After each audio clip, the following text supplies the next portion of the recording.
Episode 91, sponsored by Mudwater. Your new morning ritual. Mudwater is a coffee alternative consisting of organic ingredients lauded by cultures old and young for their health and performance benefits. With 1/7 the caffeine of coffee, Mud gives you natural energy, focus, and more without the jitters and crash. The Mudwater has cacao, masala chai, turmeric, sea salt, chaga, cordyceps mushrooms, reishi mushrooms, lion's mane, and nothing else. Code Timbo Sugar Show for 15% off. Links in the bio. Hooker and Poirier can fucking crack. Those girls can crack too, but it's a little different. Yeah, I feel like the guys are a little more high level. Those girls are definitely the highest level in the girls, but I feel like the guys just, that's just a different level. Yeah, definitely. But it's sad that Poirier, even Hooker, gets half his money, and he's a loser that Dude, night. he made $110,000 and then $160,000 for that fight. We can talk to Dave so you don't have to schmo it up. Whichever two. Yeah, let's talk to I like Dave. Dave's good. Well, good. Dave's good. Yeah, I'll do the Dave thing real quick. It's always fun watching you guys doing the yellow glasses. But I think I read somewhere, it could have been someone like Ariel Helwani. He had to poke the bear and point out the fact that everyone who's fought Paul Felder afterwards has lost, and now Dan Hooker has fallen into that category. And what also really sucks, too, is not only did he lose, and that was highly contested, and that was such a close fight, he has to go back to New Zealand to be quarantined away from his baby girl for 14 days. That picture was so sad. Did you see that picture yet? He's standing on the other side of the fence. That's just fucking brutal. I feel like even in the top 10 or top 5, when you negotiate your contracts, it should just be show up and you get paid this. God, all fights, dude. All fights in the UFC, I think. But then you got guys like Mickey Gall that it shouldn't be that way. He shouldn't get just show money, because that's the type of kid that will give up and quit. Yeah, that fight, Mike Perry didn't even look that good. It's weird. Sometimes I'm like, damn, Mike Perry's improving. And then I'm like, he didn't look that good. Do you think Mickey Gall fighting CM Punk that early in his career, that type of fight has kind of set him up for failure? He fought Mike Jackson, too. Yep. Oh, yeah. For sure. He's gotten the fucking setup. There's just levels. And who knows, does Mickey Gall train with high-level motherfuckers? Yeah. Does he? He's training over in New Jersey. I know he's really freaking working on his game. I mean, it just really sucks, because I just feel like he's so young. Mm-hmm. He's had a lot of tough situations. Like, I think the Diego Sanchez fight, where everyone thought he's going to run right through Diego, and then Diego just came there in savage mode and stopped him that way. I mean, you just look at him up and down. He's not able to put together win streaks. Yeah. I think someone like him, it would completely change their game if 6 months to a year he just wrestled, put on wrestling shoes and learned to fucking wrestle. Because obviously he's got good jiu-jitsu, but a lot of these guys that with good jiu-jitsu plus wrestling are going to ragdoll him every time. That's what amazed me the most. It's like, I thought Mike Perry definitely had the advantage on the feet, right? Mm-hmm. That's what you thought going into it. But if they got into grappling, they got into jiu-jitsu. You saw what someone like Cowboy Cerrone did to Mike Perry. You put him in those tough situations. You get an arm. Mm-hmm. You get the back of his neck. I mean, we saw Mike Perry just kind of like outmuscle him in those situations. Mike Perry had surprised me with his jiu-jitsu too. The shit he was doing, I'm like, damn, he trains jiu-jitsu. Well, for a while he was training with that Rodolfo Vieira, the big middleweight. So he was training with good jiu-jitsu guys. But it's amazing with Mike Perry how fucking far just being durable can get you. Dude, he beat Paul Felder. Yeah. Just big and fucking durable. That big neck, that big pit bull head on him, just get dinked and just come forward. Yeah. Just having the confidence and just having the wherewithal, the fighting IQ. I think his fighter IQ has definitely been higher than his regular IQ. Well, maybe. Do they call it tardio? I think I've heard of that. Where they'll just fucking go. Oh, I know people like that. Oh, for sure. I guess. Oh, for sure. Yeah. So Perry Gall. So who does Perry get next? Is the question. What do you say? Diaz he won. Yeah, he's calling the shots. He's like, look, you saw what I did to another skinny guy like Mickey Gall. I think Diaz is skinny too, so now he's calling a shot for Nate Diaz. God, Nate's probably like, no. How fun would that be to watch? That would be sweet, but Nate wants... Millions. I don't think Perry's a big fight. Yeah. But I think if that fight actually happened, you'd see the levels to the BJJ. I think you would see where Nate Diaz's Yeah. craftiness and what he Nate's could do with boxing. him. His Length. boxing too. Oh yeah. For sure, but How that would be a old's Nate? fucking sick fight. Nate has got to be in his mid-30s. Is he getting up there? He's probably getting. Maybe Alexa. around 34, God, I wish Alexa was Like his here. biological age or What do you mean? fighting age? 35. Yeah, 35. Damn. Yeah, I can't see him taking a fight with Perry. 35. way. He's probably got one more trip that Connor fighting him. He's probably done. Yeah. So how's your trip been? It's been good. It just a couple of quick days before Helen and I go to Abu Dhabi. We came here. My parents live out here. They retired out here a couple of years ago. So just been kind of barbecuing with them and laying low. It's only been a day and a half, but it feels like a week. They live in Scottsdale? They live, yeah, in Scottsdale. You got a pretty good relationship with your parents and stuff? I would say so. Hell I would yeah. say so. My dad and I butt heads as kids, or when I was a kid more so. But definitely the older we get, the more of kind of like a best friend figure he is. That's cool. Fuck yeah. Yeah, all the gyms shut down in Arizona. Did you see? I saw that 2 days ago by 8:00 p.m. Everything had to shut down. So Yeah. how are you guys gonna get the training in? Well, we have my gym, so Right. we can just still go in there and then like handpick our partners and stuff to go in and get sessions. But it's crazy. A lot of the gyms here, like Mountainside Fitness, LA Fitness, they said we're not closing. I saw They did? Mountainside Yeah, Fitness. we're not They closing. can? They're gonna sue the governor. Yes, they're gonna sue the governor. Mountainside Fitness, Wow. I saw. Yeah. And I think like Lifetime Wow. Fitness, where my family belongs, that they're still trying to defy the orders. They're still kind of open. I think there are 2 levels. Like they have a salon in the first level and a cafe and stuff. That's for sure remaining open. I think people are just figuring out what the hell to do right now because no one knows. Fuck. Because they came out with all those small business loans, but those kind of companies aren't small businesses. So I don't know what the government thinks, that they can just survive no matter what. I don't know. Really have no idea, but I hate to be the pessimist here and the guy of bad news. But if we're closing down now, and this is midsummer, what's it going to look like in flu season? What's it going to look like in the fall over here? Holy this shit. is. Some consider this not even being the second wave. This is still not even getting out of the first wave. It sucks. Yeah, it's gonna Yeah, get that's fucking crazy hectic, I shit. think. Yeah, man. But it's with the gyms. It's weird that he picks the gyms to shut down. Like that's where the people go to get healthy and improve, and Yeah. you know. I don't understand it, man. I don't understand it all. The society we live in is just the negative. Stay inside, do this, wear a mask. Yeah, sure, but what about the preventative measures? Why not exercise? Why not get sunlight, get the vitamin D, stay healthy? Why don't they teach you how to strengthen your immune system rather than just shield you? It's a reactive, not a proactive measure, and I hate that about our society. Yeah, it's just fucking brutal. And if it travels by air, which they say, Yeah. is it a matter of time before everyone gets it 100%? True, man. And these face masks, unless they're N95 and they go through air, I mean, what are they really preventing? Maybe they're preventing you from giving it to someone, but they're not going to prevent it from you getting it. Yeah.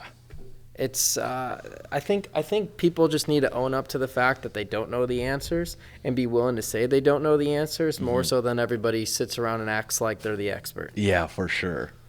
For sure. That's some crazy shit. But especially after they come out and the government says stuff about it, it's like they don't want to fucking go back and say, hey, maybe we were wrong or we don't really know. That's the last thing you want to do.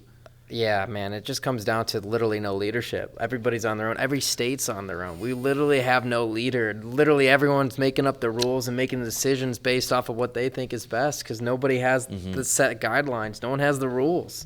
They're making it up. It's crazy shit. Yeah. Crazy. So, what's usually your routine like? Say it's Monday morning and you're about to have, maybe it's not a fight week, you're waking up. What's your routines like? I definitely want to do some sort of exercise in the morning. I'd love it. I think during quarantine, I got hooked onto P90X. It's been the savior. First thing in the grace. morning? First thing in the morning, like kind of on an empty stomach. If I have anything, maybe it's coffee, or if I'm feeling ambitious, a pre-workout drink or whatever. But I like to sweat for at least an hour. Like they do everything. They do yoga. The best thing ever, Helen's parents had free weights in the garage, so we were able to get 35-pound dumbbells, 20-pound dumbbells, and I'm literally just using those. And the only thing I don't have is a pull-up bar, so at the parks locally in Vegas, there's pull-up bars, we can grab those. But I like to wake up and do some sort of exercise. Then Helen usually makes breakfast in the morning, which is really nice. She makes eggs, which is solid. Do you clean up?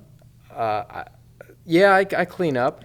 Helen, I will be completely honest. Like, it's been a 180 in terms of like domestic responsibilities, because it started off I did a lot more domestically in the relationship than Helen. Then over time, I feel like either I've gone lazier or she's just completely stepped her game up. She's taken even more of a burden of the domestic chores than me. She's cleaning, she's cooking.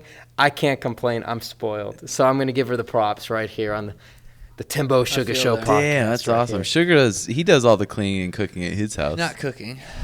I can't cook grilled cheese What about sandwich. cleaning? I do dishes. Do you?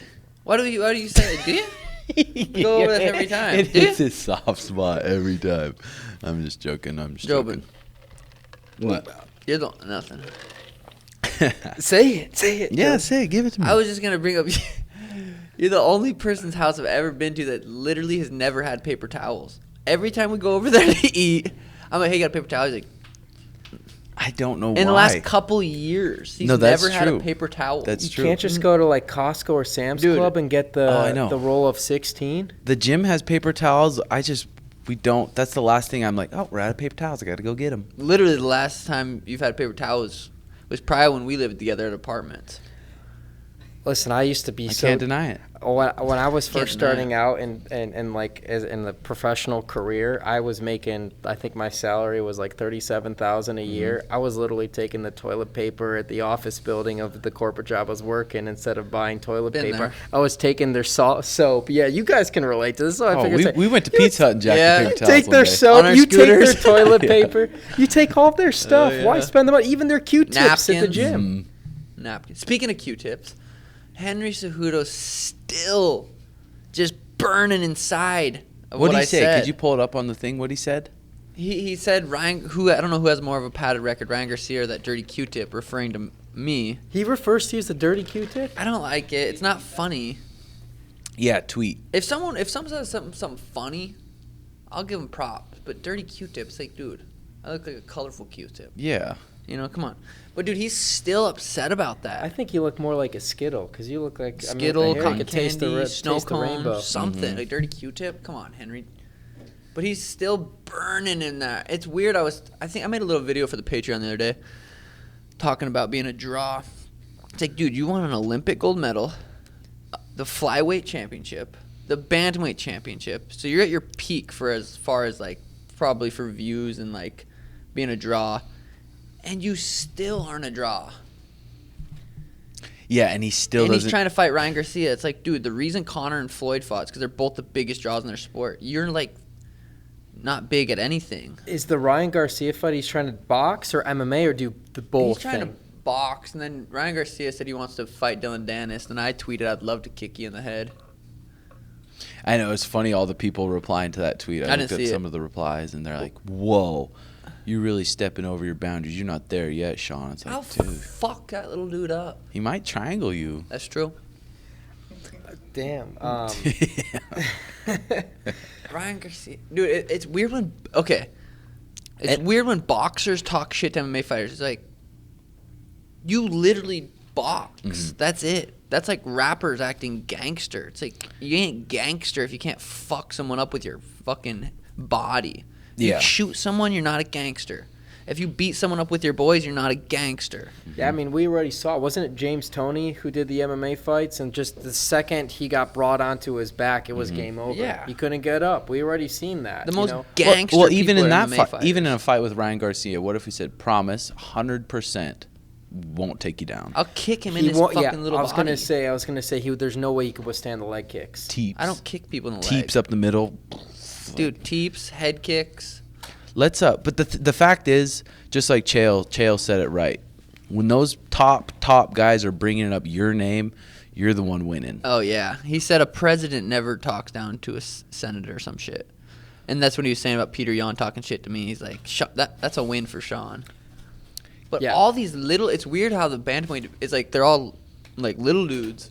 It's funny. But it's crazy, though, that because of the culture that we live in today with social media and everybody having a platform, having a voice, that these conversations that literally like 5-10 years ago in MMA or other sports that would just be non-existent become topics of conversation in today's day and age. I mean, that only helps you. That's fantastic. Well, dude, I was telling Danny the other day, I'm like, I've been talking shit since I was like 5. Like, I enjoy it as a... It's fun. I said it's like tennis. Like, they hit the ball. Now I talk shit. They talk shit. It's fun to me. I enjoy this when people talk shit. The thing is with the boxers, too, it really burns top-level boxers, I think. Because you walk into any boxing gym when it's sparring or anything, their egos are really high and they're really egotistical. But a lot of MMA fighters, it's like they know there's certain people on the ground that could just fuck us up. Yeah. You're humble in that regard. Like, there's little people that could just kill us on the ground, but those boxers maybe have never experienced that. Yeah. So they almost have a false sense of confidence when it comes to real fighting. Speaking of little people, did you see Frankie Edgar and Cody Garbrandt's podcast? Let's pull it up. It was hard to. I was like trying to skim through it because someone told me they were talking shit. I'm like, could you have a more boring podcast? Yeah. You want a Jersey Mike Jersey sandwich? yeah. Man, you start believing your own hype, man. It's gonna be. Here we go. Keep enjoy it, man. Keep doing those call outs. You got his little call for air. Takashi's They think Kashi fucked sick Kid Rock, man. Take Cody. Let him keep building up that, that hype. He definitely talks the talk, man. Yeah, he talks the talk, but let's see when he talks, someone that's. Bro, dude, what was the line? Frankie, what kind of chair you sitting in? He looked like a 20s fighter, and he started fighting like one. What the fuck was that? Like, you got the mustache, you're gonna fight like that. Yeah, this kid just to be, he's talking about pay and shit. So this kid just be thanking the UFC, giving his opponents. Yeah. Not wrong. Not wrong. Shit's come in. I did better save up on hair dye and Hair dye's cheap. clown makeup, because I'm sending his ass to the circus. But don't you see it a lot? You see these guys that the UFC builds up and then they start talking mad shit. They seem like they start talking mad shit. They want this, I want that. It's like, dude, What is it? fucking help me out. Who was the first? The first was Bertha, man. Remember Bertha? Oh, yeah. We came. We both did our debut on the first card. What was it? And like he was on Sports Center or Sports Illustrated, cover. this and that. And then he starts talking. Oh, I'm the face of this, that. And then what happens? Yeah, I mean, I feel like there's been a lot of guys like that, though. Yeah, that's what we were talking about. I'm proven. This kid's unproven. Right. He has that doubt. I know what I'm able to do, but he's. You can pause it there for a sec, Jay. Deep down, he doubts himself. I feel like that was him speaking how he feels. Well, if I doubted, I wouldn't be talking shit to all these guys. Yeah. I mean, I guess you still could, because that's how you get out there. But I What don't do you know. say, Schmo? Well, yeah, I just wanted to ask you, too, like, is this the guy you're targeting completely next? Is he the guy on your radar? I think he's number 4. There's no way he takes that fight. There's not a chance he takes that If fight. I'm in his spot and I see this kid that has all this fucking hype, people are saying he's good, he's 11-0, I'd be like, I'll beat that little motherfucker's ass. If you thought that. Send me the papers and we'll get it going. And that's what I'm saying. I don't think he thinks that. Keep working his way up. So he's hoping you lose to someone else. Because if he truly thought that, he said, hey, sign the papers. Let's go. I'll be ready to go in August. Yeah. From my standpoint, what fascinates me, you look at a sport like boxing, there's so many guys that are like undefeated, like 30-0 or something like that before they experience their first loss. There's so many guys that fight in that sport with padded records that go after it. Here we're in MMA. We're at the top organization in the UFC. We're the best, fight the best. You got this guy right here who's soaring, who's rising, who's in his mid-20s, who's literally going through people. He's got the fans on his side. He's got the name recognition now. He's getting the things he wants. And then I think I remember asking Dana afterwards, it's like, what do you take him next? You put him to Cody Garbrandt next. And he's like, that's when he kind of had the mindset, well, let's let him develop and take along. But that kind of goes into that boxing mindset. So my question to you guys and my thought process is, where's going to be the balance of letting you soar naturally or just fighting the best guy in line next? Also, in that I watched that Dana one. That was a good podcast. He says he doesn't say Sean's not ready for Cody. He didn't. says if he beats Cody, then who does he fight? He recognizes, when you've been in the fight game that long, you recognize, okay, this is a striking matchup, and Sean's a better striker. That's what I see. He said, who does Sean fight next? Now he's a top 5. Now he has 4 options who he can fight next. And he wants me active. He wants me fighting. I beat top 5. It's like, okay, these 2 guys are fighting. This guy's injured. I don't have a fight for 6 months. That's what I saw Dana saying. Like, I don't want him to beat up Cody yet. That's what I heard. Well, it's hard, too, in sugar spots. Like, when you have this confidence and the training to back it up, do you think Sean's never sparred anyone that's as good as Cody Nolov on the feet? Plenty of fucking times. He sparred rounds with what's Luis's last name? I've had pro box. He's 13-0. He has over 100 amateur fights, and we're sparring back-to-back rounds with him.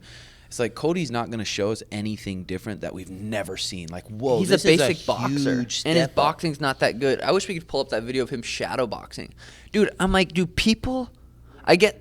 And I don't... Yeah, I was on Instagram. I don't remember where.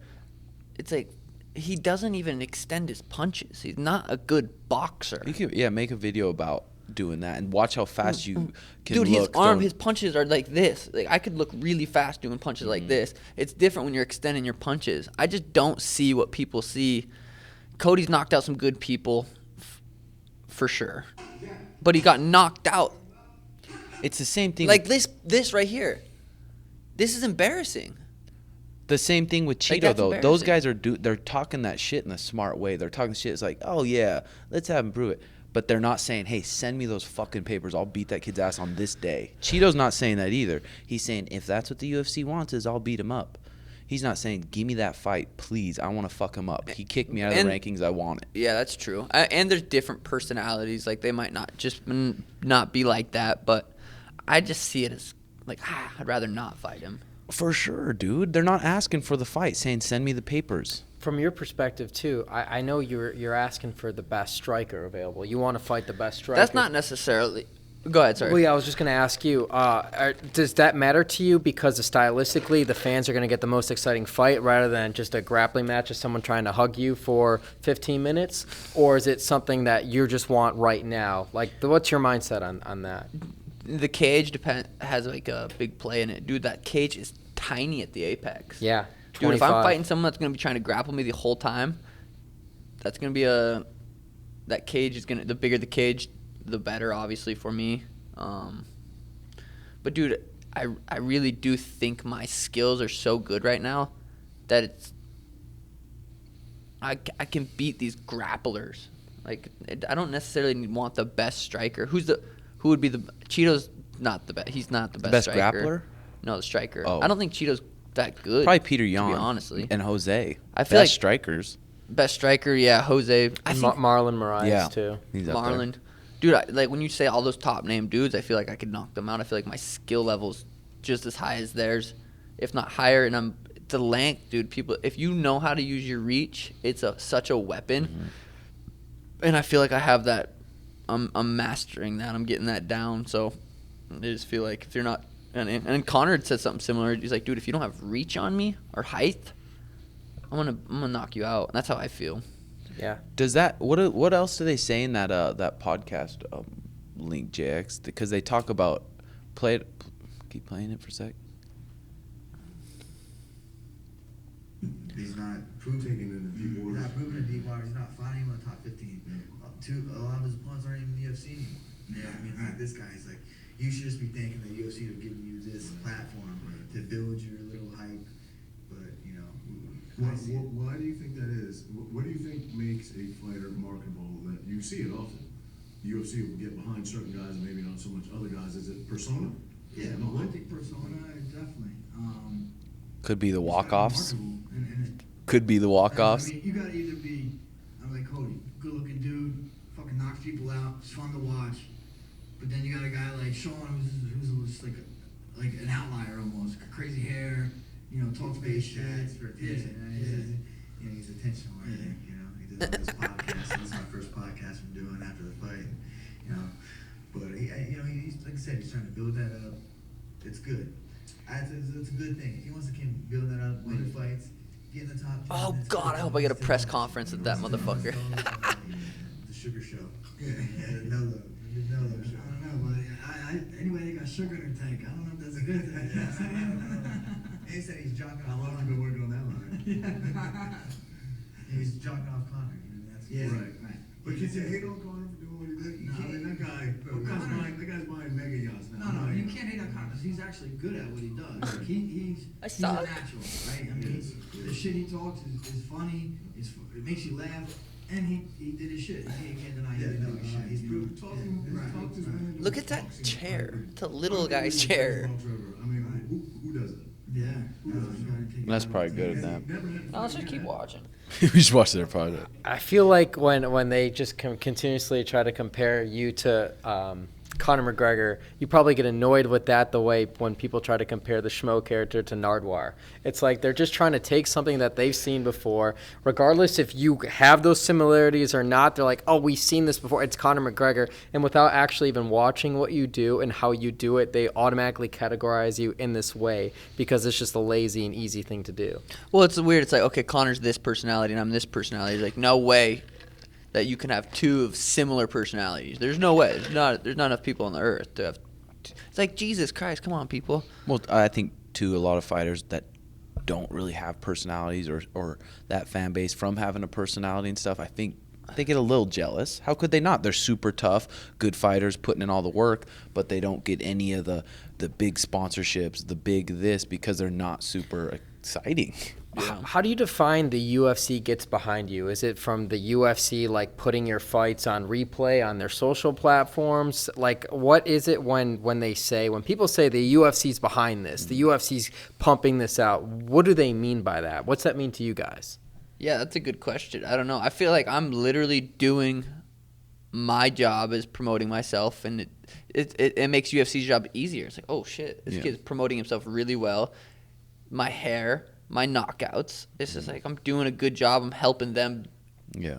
Give them stuff to work with. Like, oh, we can promote this. It's easy. And I definitely notice it from cornering other fighters and being with other fighters compared to being with Sean. They're constantly wanting to get extra footage of Sean. They're constantly playing all his, and it helps when you touch people and walk away. You knock people out and walk away. They can replay all that. Sean's skinny. He's got this fro. He shows up with these fucking outfits. So the UFC's like, hell yes, this is the entertainment business, and this kid's a fucking entertainer. I mean, you had the utmost entertainer and Snoop Dogg literally calling it and seeing it right before your eyes. He's the one who kind of set the stage and the tone and everything. And if that guy has an eye for talent. He is a talent himself. If he points it out and recognizes it from that early on, I think it speaks volumes for itself. Yeah.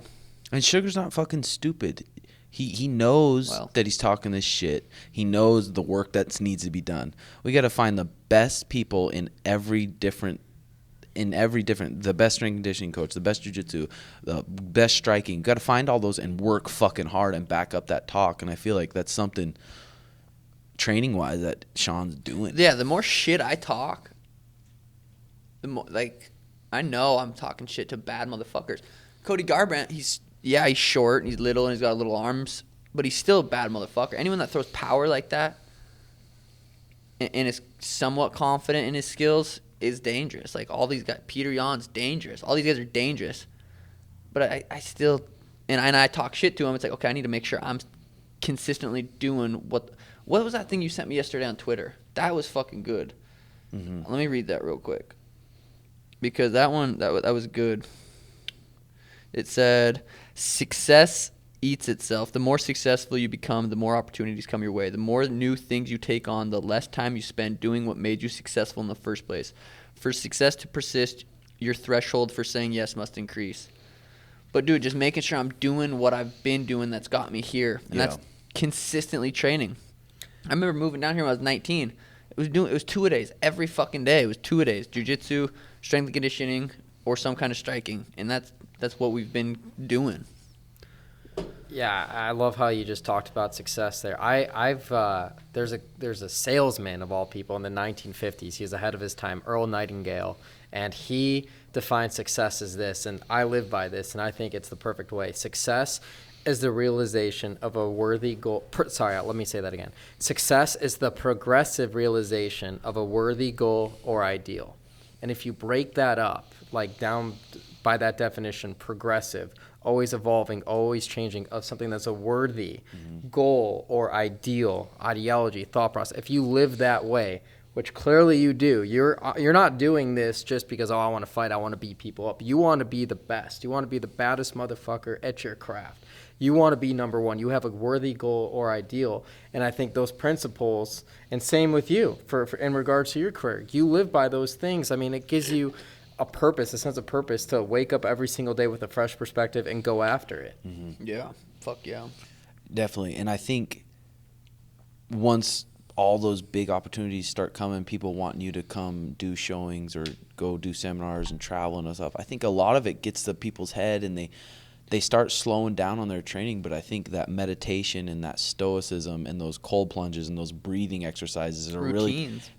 keeping him more grounded and being like, okay, this is all just external bullshit, and I need to just focus on myself, my inside, my brain, my health, everything. And I think that's helping keeping Sugar Dude, grounded. for sure, because it would be easy to be like, oh, I can go out to LA, do a podcast, stay out there for 2 days. Go to Hawaii. Dude, yeah, there's so many opportunities. Hey, you guys want to come out here, like to Hawaii to go watch the fights? There's so many of those that would probably be more fun than staying here and training. Mm-hmm. I enjoyed training, but dude, sometimes, training once a day is not that hard. Like, I enjoy that. Mm-hmm. Sometimes, like, okay, I got to train again today. That's where it's like the discipline of the extra training, where it would be way easier to go and do something more fun in LA or Hawaii or whatever. But that's the thing I always have to bring back and be like, okay, where do I want to be? Those little fucking decisions, and you think they're little at the time, but those are what gonna make you world champ. Yeah. Those little decisions where it's like, man, that could be fun, or that the inner bitch not want you to do the cold, or the inner bitch not want to train that second day. Those little decisions added up are gonna make him the world champ. Yeah. Yeah. And I think it's important too, just in learning to enjoy all the shit that's going on now, and enjoy all this, enjoy getting better, enjoy like his family, enjoy all the shit that's going on right now. Really enjoy it and be in the moment. Almost I think Sam Harris said, in every single moment we're in, there's things you can find that are enjoyable and positive things you can look at, compared to, man, when I'm world champ, then I'm going to be happy. Yeah. Then I'm going to get to that goal, and it's external happiness. He said, if you don't have the tools to enjoy where you're at right in the moment now, then whatever goal you think you're going to get to, and it's going to be some magical thing, you're not going to be able to enjoy it then either. There could be two fighters or two humans, two salespeople, right, that are living the same similar type of lives. Everyone's lives are different, but they're doing the same things in their day as the other one. But their perception of that day is completely different just because of their mindset. Someone's choosing to look at the glass half full, whereas the other one's looking at half empty. They're able to celebrate their victories throughout that day, where the other person's like, oh, I'm just going through the motions. Everything's about perception and what you make of it. So that's what I find fascinating by just when it comes to the human mind and mindset in general. It's a skill you have to build up, though, too. It's not, you know what I mean? It's something you can practice, being grateful, doing a grateful meditation in the morning, and that's something you can practice, too. I think I said it last podcast, and I forgot who said it, but they said when you're sick, you wish for one thing, just to be healthy. You wish for one thing. But when you're healthy, you wish for 1,000 different things. Oh, what kind of car? Especially with social media, when everyone's comparing everything all the time. You're always wishing for more, wishing for more. But, yeah, it's definitely a fucking practice. That's the truth. An every single day practice, for sure. Do we got any Jobin questions? I thought I saw a hot chick up here. Vagina question? A vagina?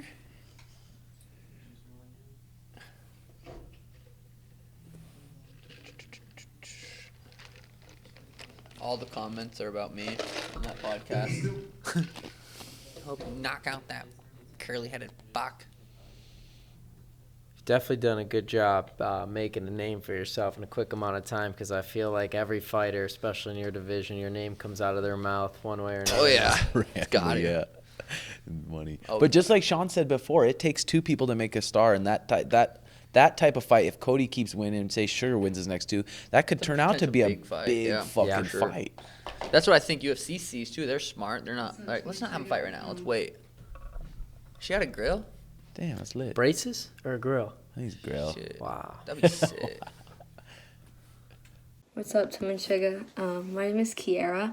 I'm from a small town in Illinois, and me and my boyfriend, we watch all your guys' videos. We love your guys' content, your guys' eating habits, your goofiness, everything you guys do, and basically we just try to infiltrate all of that stuff into our own lives, and you guys have helped us out so much.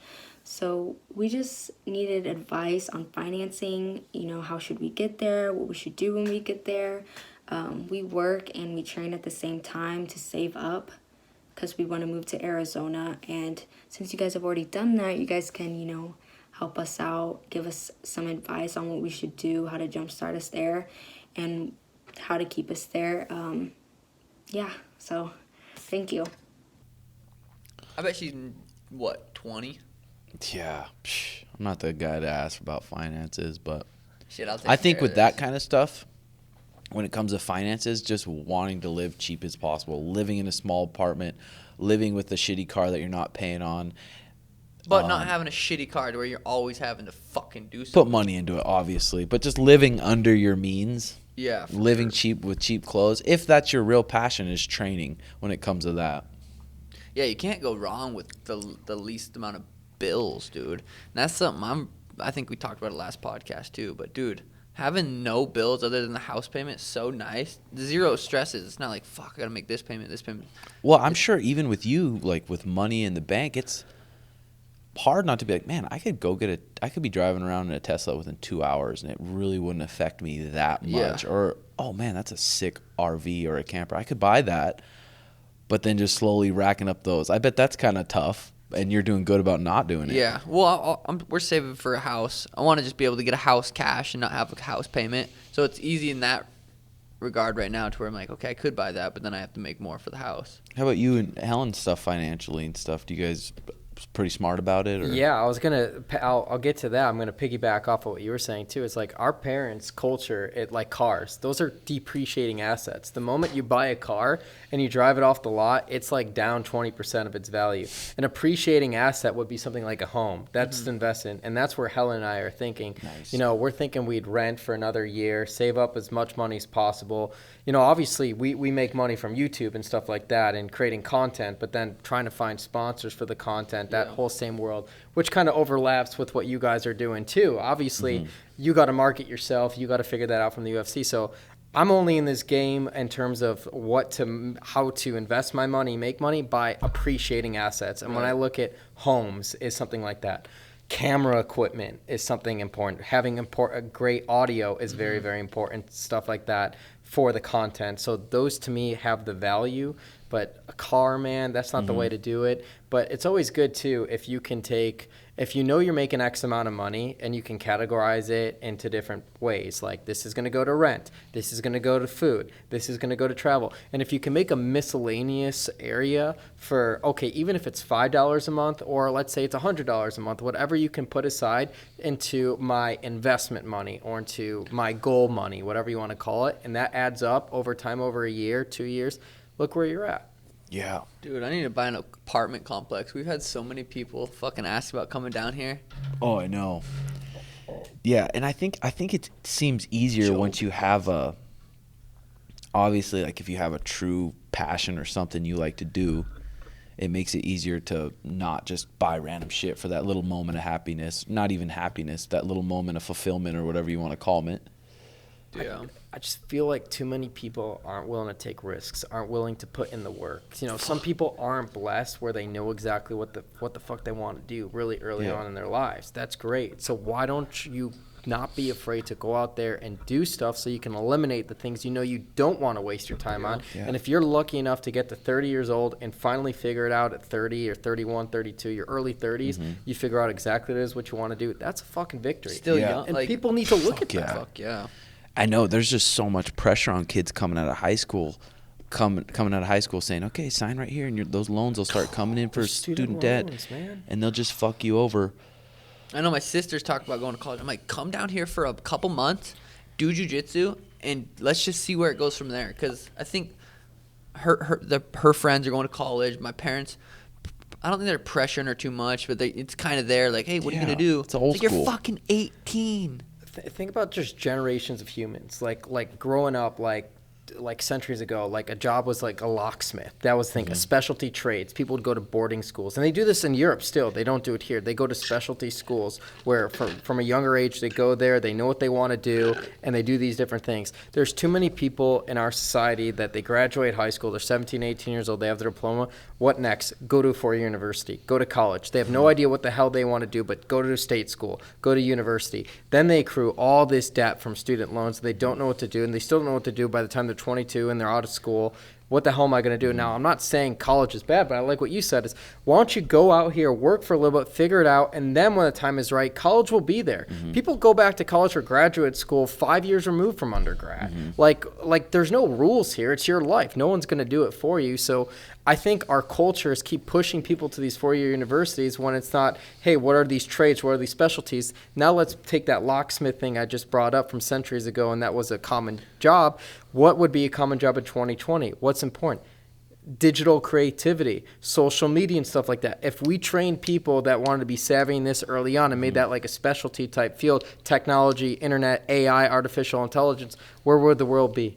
Well, and what do you consider successful? Like, you don't have to get a job where you make a lot of money. Right. If you love jiu-jitsu, you can go work 20 hours a week, make couple, I don't know, whatever a month, but you love jiu-jitsu and you enjoy doing whatever you're doing not 40 hours a week. Yeah. It's like, just because you make money doesn't mean you're successful. It depends who you're asking and stuff, but I know a lot of motherfuckers with a lot of money that don't enjoy their life. Oh, yeah. for sure. And if you love jiu-jitsu, why don't you work at that gym? I don't care if you're the one sweeping the mats or if you're working the front desk. Now you got a free gym membership. Yeah. Now you got a place to show up. Now you could do something part-time. Also, you can make money. You can invest in yourself. You can still have this job. You can train and do what you're passionate for.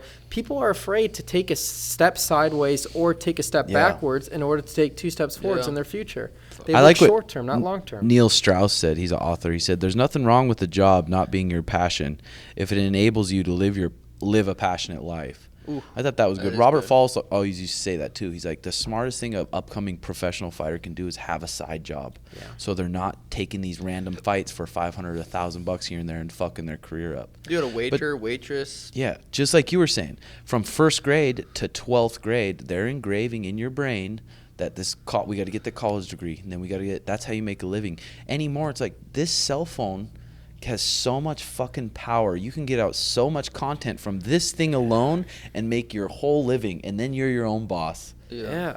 It's nuts. And It's they don't talk crazy. about that in school at all. So it's nuts. The curriculum doesn't circle around it. And yeah, this stuff is changing. The internet is still the wild, wild west. You can literally make your own business with holding that little device in your pocket. Kim's It's got a everywhere. fans only. It's wild. It's when I wonder when school. You got a fans only? Oh God, Yeah. I wish I did. I don't know what I'd post. Just DPs. Oh, I know. DVs, just dick pics. Morning dick pics. Just with Little random limp today. with random backgrounds. They probably do You good. fucking an orange or something. But I wonder when it's going to change in Fucking school a bit, freak. like normal school, 1st to 12th grade, and start talking about, okay, these are some different options you can take. Because my dad, I tried to explain to him, like, podcast is like it's becoming my job in this Yeah. gym, and it was so foreign to his mind. He's like, that's just a fantasy land you're living in. You got to get a job. He said, I'm wait like, till it comes down, or wait till it doesn't work or something. yeah, but from his perspective, I'm sure he's never even seen nothing. He's 9 to 5. Yep, 9 to 5 for the last 30 years. I think too, one of my last notes on it, it's like there's a definitive difference between a job and a career. I feel like those two things are blended, but they're completely separate things. You can take jobs in order to find what your right path is for your career. Your job doesn't define your career. Your job helps you get to your career. Your career is what you want to live by. It's what you want to do. I mean, but the also thing is people what they do for a living, they feel like that just defines them. The person who you are should define you. And if you are inherently a good person, you're a hard worker and you're talented, you have skills at that specific thing, the right pieces will fall in place naturally. And where does that confidence say, fuck it, I'm not going to go to school anymore? I had it from some reason. I had a lot of pressure from my parents. You got to stay in college, get your fucking degree. But I think I loved fighting so much. I'm like, I'm not going to school. I knew I wasn't going to school, and I was in like elementary school. I hated school. I'm like, I ain't going to college. I forgot who. I think it was Sam Harris who also said it. He's like, what would you do if you knew it was impossible to fail? Yeah. Like, you're not going to fail at. What would you do? Like, then do that. I'd be a rapper. And maybe you're not going to be successful in exactly that thing, but there's maybe something in that business category that you're going to find and be like, damn, pretty sweet. Do another question. What's up, Tim? What's up, Sean? Quick question for Suga. You're one of the more intense guys in the UFC. When you get in a weigh-in, you get your hands up, you get real close. So I just want to know what's going through your mind. Are you trying to intimidate them? Or is that just because, are you more revved up, more aggressive because you can't hit the guy for another 24 hours? Huge fan of you both. Hope to see you knock out Cheeto before their year's over. Thanks a lot, guys. Jesus. I don't feel like I'm I feel like it's letting whoever I'm fighting know that I'm for real. That this isn't a joke to me. This isn't hype. This is real. I also like to let them know how big I am compared to them. Usually they're shorter than me, and I like making them look up to me. Just asserting dominance. And also how long I am. I like to put my arms out and realize, oh shit, I'm about to get inside this motherfucker to hit him. A lot of those things, and then yeah, it's just, I feel like it's just another part of the game that I enjoy. Hell yeah. Big Devin Yeah. Horn. Yo, what's up, Jobins? It's Dawson Horn reporting in from Boone, North Professor Carolina. And my question for the pod this week is if you could be anything other than an MMA fighter or a trainer or coach for Tim, what would it be? I know Suga's probably going to say like a fucking rapper. Tim's probably going to say a damn porn star or something. But no, seriously, like Rapper. for a profession outside of like the realm of mixed martial arts or fighting or whatever it is, like what would you choose if you could have anything else? Cheers, boys. Realistically, I'd probably just do jiu-jitsu. Just try to make a jiu-jitsu career, win ADCC, probably Yeah. just commit to jiu-jitsu. But Well, if that's an rapper. option, fuck yeah, then I would do that. That would do that too. Because it's like Or an accountant. going to the jiu-jitsu gym every day and teaching classes. I'm like, this is tripping me out. This is work for me, supposedly work. I'm going to hang out with all my boys. We're all like-minded people. We get to scrap, grapple, learn how to choke each other out, smoke some weed if we want to, and then we go home. It's like, what?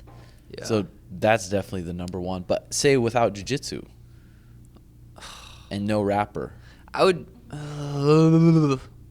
NBA. No, I'm joking.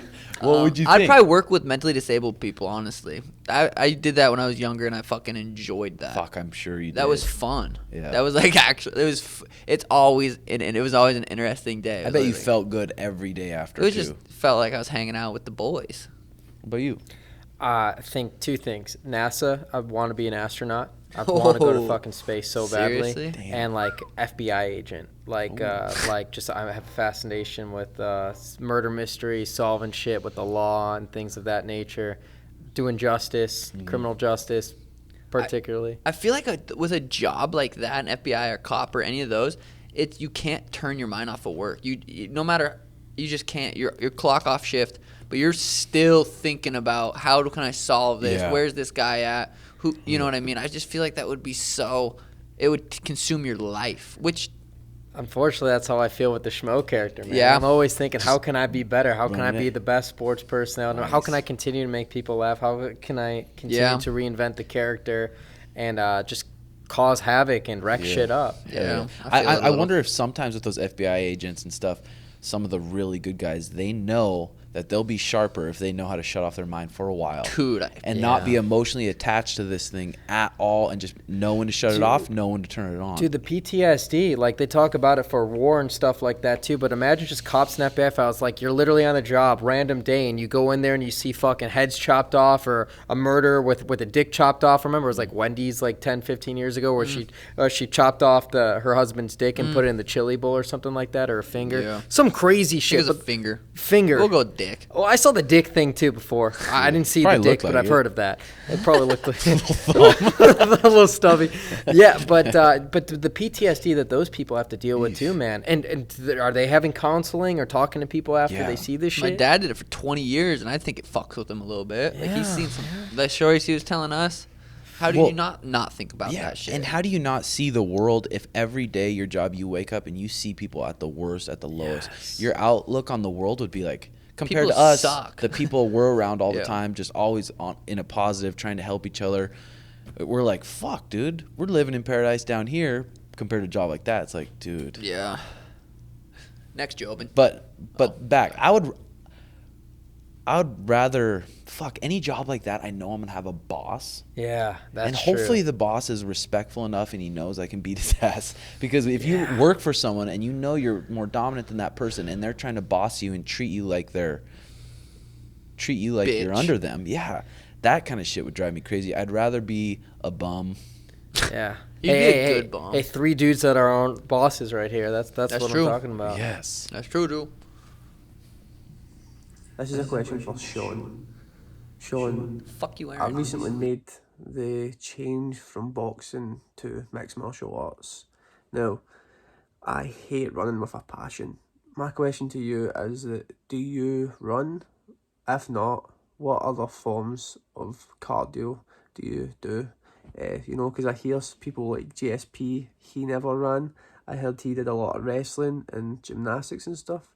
So, do you do any other form of cardio, or do you run a lot? That's a good question. I used to run way fucking more till I broke my foot. And I don't run as much. I enjoy running though. I like the mental aspect of it. But the last 2 fight camps, I've done a fuck ton of airdyne the bike, and it's not just sprints. I've sat on that bitch for an hour, keeping my heart rate at 177, 176, with my heart rate strap and my phone right there. The airdyne bike, the skier machine. But for me, I enjoy running, but I think you can get the same benefits. It's all about your heart rate and where you're maintaining your heart rate. So you can get that same from the airdyne. Which is swimming. sweet, because I've never seen, like, you're not even in fight camp right now. And what did you do? An hour run, keeping your heart rate at 177 the other day? Yeah. Brandon's having you constantly keep your heart in shape, Yeah. having your heart healthy, which is going to be sweet to see when you start getting into those 5-round bouts, how much that pays off, keeping your heart in shape out of camp year round, instead of, okay, 6 weeks, fuck, time to get off the couch and my heart's not in shape at all. No, yeah, I trained hard. I ran for 30 minutes, and then I did the airdyne bike and skier for another 30 minutes. So I did an hour on average heart rate was 177. But yesterday we were doing the airdyne sprints with water in my mouth, so I had to nasal breathe, and it was fucking hard. I was like, It's badass. but it's sweet. He was saying, I think the Apache, is that what he said? They would have their kids run sprints with water in their mouth to make them nasal breathe. Oh, yeah, I saw that. That's That's sweet. crazy. What about, do you ever do swimming? Dude, I swim. We've done a few swimming workouts, and that I'm kid. pathetic. Helen, don't laugh over there. Helen, he's dense. He Helen fucking was a sinks. child prodigy for swimming. Really? And actually, right now, what we're gonna have her do, she's gonna be training for the 2024 Olympics. Damn. She was 50 free. So swimming is a That's fucking sweet. beast of a workout. And Oh, then I for know. breathing I too. can't. Imagine if you do it with the snorkel. So you're only restricted to do it with your mouth, and just the amount of exercise you have to do. I mean, not only Next just level. the cardio too, but just the smaller muscles that you have from your back and your lats, your hip mobility. We did a couple swim workouts, and I Yeah. was out for a month. I'm like, I can't move.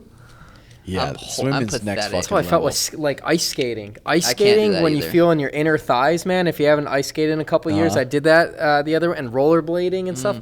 Those aren't my sports. It's always good to just switch it up, you know. It Oh, is. yeah. Clack. Hey boys, I've got a question for you, but just first I want to say how much I appreciate you guys' work, the content you're putting out. It's helped me so much. I know it's helped a lot of other Jobins, so thank you so much for that. And I'm excited to continue to watch your guys' journey so we can all grow together. My question is, do you guys only drink bottled water or do you drink tap water too? We can all agree that water is the most precious mineral that we consume. And also, if you know anything about what Uncle Paul has to say on that topic, send him Jobin love from Australia.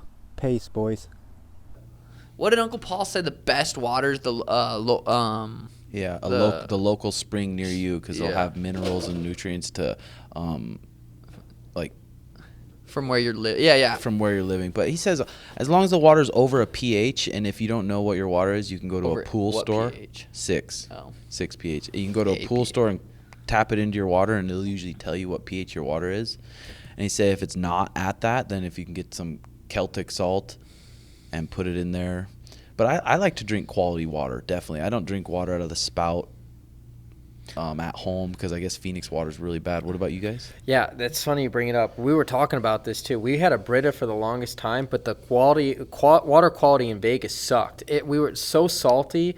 We would get so parched and thirsty. And we were spending all this money just getting water bottles and like cases. We eventually went to Lowe's and got one of those premium machines, and we got 2 of those 5-gallon jugs because we had the refill stations on literally every other street. So literally we fill up at 5-gallon jugs from the water stations, and I mean it's the best filtered water we can get in the area. That's fucking sweet. The thing that, yeah, I like that too. I like filling up because we go to Costco and we spend like I think $20 a month and they deliver it to your house. Oh, the yeah. 5-gallon bottles. Because sometimes with those fill-up stations, I look to see when they cleaned them last. Because I'm like, if they've been sitting in there and bacteria's been growing in there for 6 months, I'm like, ugh, I get a little nervous. But I think Paul talks about it a lot. The quality of your water is huge. And if it's below a pH and you don't know it, it could be flushing out all the minerals in your body and you're low on energy and shit's going on and you don't even know why. Blame it on other things and it could be your water. Yeah, just staying hydrated though. So It's huge, so dude. important, Especially dude. in this part of the country. Oh, Holy always. And then just shit. always put a little salt in there. I feel like definitely helps. But, Staying hydrated is so huge, especially when we're hitting our vaporizer. oh, I get so dry. Yeah, it definitely helps with the recovery and the sleep and just your overall life. I think staying hydrated. Fuck Yeah, it's underrated. 100%. Is that the one where he reads Jesus? Let's say that one for next time. Who, this guy? Yeah, He reads he fucking reads a goddamn little bit of poem or book, something? but all right, Dave, fucking awesome having you no on, doubt. brother. Yeah, that was fucking tight. Fuck. We could have chatted for hours. I know, that was great, man. Every time you're in town, we got to do it. 100%. 100%. You the fucking Appreciate man. you guys. Thanks, Big Dave. The schmizzo. Episode 91. Peace.